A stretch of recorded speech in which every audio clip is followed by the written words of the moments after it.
The morning sun was barely creeping over the horizon when Emily Harper stumbled out to her driveway and froze. Her heart plummeted.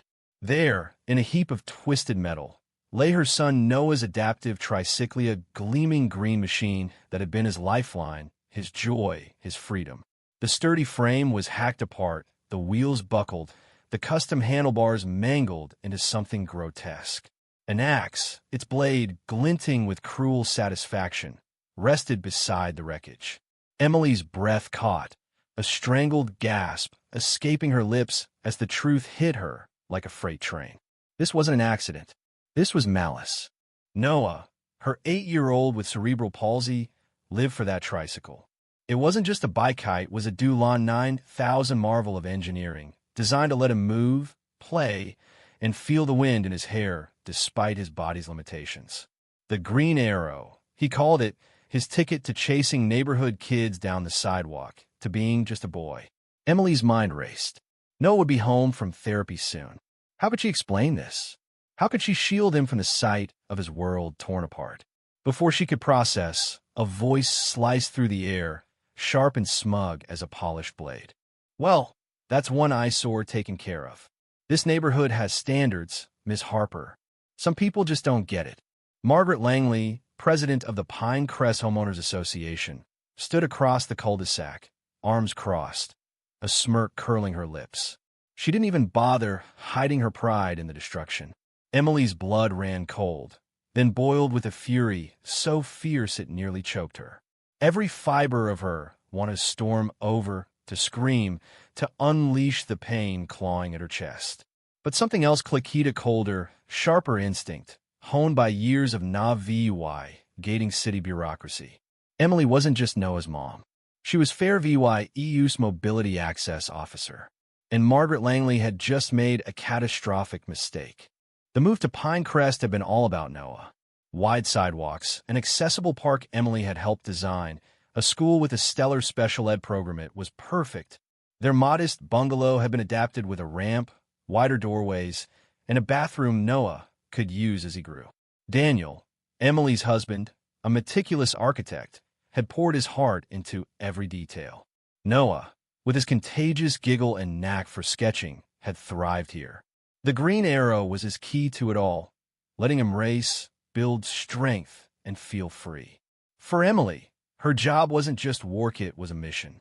She fought for accessibility, drafting ordinances, inspecting sites, and facing down indifference to make Fair VYEW a place for everyone.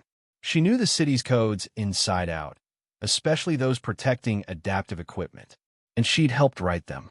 Margaret Langley, though, saw accessibility as a personal insult to her pristine VY Shown of Pinecrest. Her reign was a tyranny of petty rules, violation notices for unapproved mailbox colors or unsightly garden gnomes. Emily and Daniel had already clashed with her over minor issues, like the placement of their trash cans or the wrong type of lavender in their yard. Each run-in left Emily uneasy, sensing Margaret's obsession with control. Weeks before the axe incident, Margaret had zeroed in on the Green Arrow. Noah had left it on the driveway for a quick break after a ride, and Margaret appeared like a vulture circling a carcass. That contraption, she'd sneered, is an eyesore. It lowers the tone of the cul-de-sac. Store it in your garage or get a sheet at your expense. Emily had stayed calm, explaining it was Noah's essential mobility to VYC, not a toy. Margaret was unmoved, issuing a warning about VY Sewell clutter. That was the spark the moment Emily realized Margaret's aesthetic crusade included erasing Noah's right to exist in their community. Now, staring at the Green Arrow's ruins, Emily saw the depth of Margaret's cruelty. Daniel got home just as the police arrived. Noah mercifully delayed at therapy. Officer Carter, VY Sibley shaken, took Emily's statement while another photographed the scene. Daniel's face went pale, then red with rage. She did this, he choked, glaring at Margaret, who was now watering her roses with theatrical indifference. She admitted it, Emily said tightly. Called it clutter. Carter shifted uncomfortably. She denies damaging it now. Says she moved the axe from her property line, claims it was vandals or maybe someone upset with your firm. Emily's eyes narrowed. Margaret's backpedaling was predictable, but her earlier confession, the axe, the tricycle's remain sit, was all evy denke. And Emily knew how to use it. She told Carter, her voice steady but laced with authority, that tricycle is due lot 9,000 of custom medical equipment. Its destruction isn't vandalism, it's a targeted act of cruelty, a violation of Fair VYEW Municipal Code, Title 10, Section 3B, which I helped write.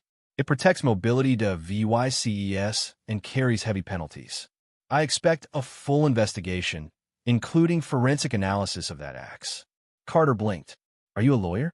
I'm Fair VYEU's Mobility Access Officer, Emily replied. This falls under my jurisdiction. The air shifted. Carter saw her not as a VYing mom, but as a city official with power. The police investigation began, but Emily knew criminal cases crawled. Margaret, through her slick lawyer, Victor Slade, spun wild talus vagrants, disgruntled clients, even implying Emily and Daniel staged it over HOA spats. Emily didn't wait.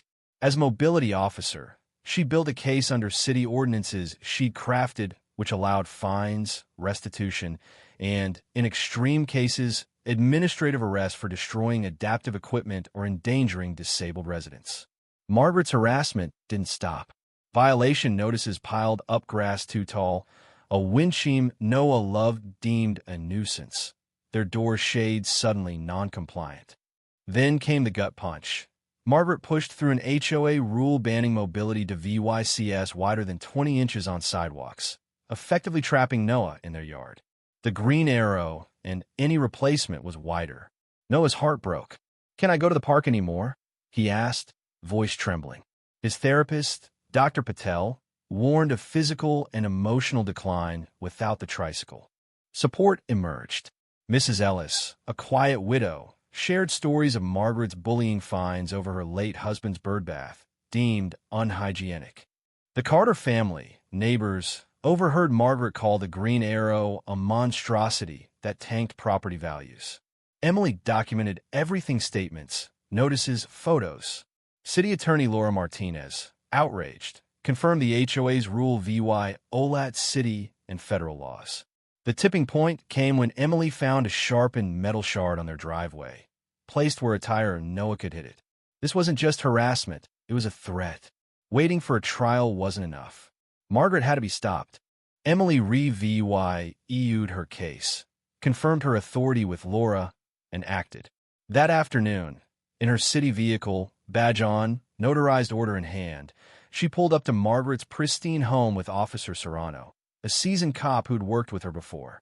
Margaret answered, her smile curdling. "Here to apologize for your lies?" she taunted. Emily's voice was ice.